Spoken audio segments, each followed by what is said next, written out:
embrionlarimizdan xabar olgani keldik. Embriologimiz Shahlo Muzaffarovna bilan birga ko'rsatamiz. Bular inkubatorimiz, bular haqida embriologimiz Shahlo Muzaffarovna ma'lumot beradi. Bu yerda hozir ikkita suxoy inkubator, bu yerda 4 ta planshetli, bu yerda 6 planshetli.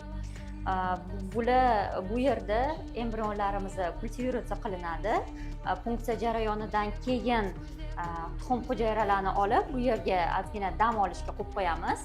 Bu yerda maxsus muhitlarda turishadi va tuxum hujayralarimizni olganimizdan so'ng biz shu inkubatorlarga solamiz. Maxsus muhitlarda ular biroz dam olishadi va spermogrammani kolичествosiga qarab XC qilinadimi yoki IVF qilinadimi, shunga qarab biz ishimizni tutamiz. Bu yerda biz ular ozgina dam olib turishadi.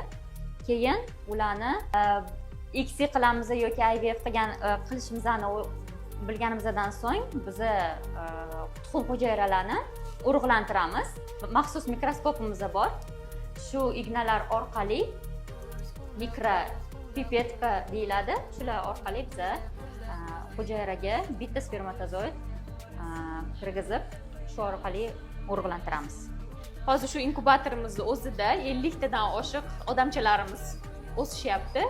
Bu yerdagi temperatura va gaz onani qornida qanaqa muhit bo'lsa, bu yerda ham xuddi shunaqa muhit yaratiladi. Keyin 5 kunlik embrionlarimizni uzoq kutilgan onasini bag'riga yuboramiz.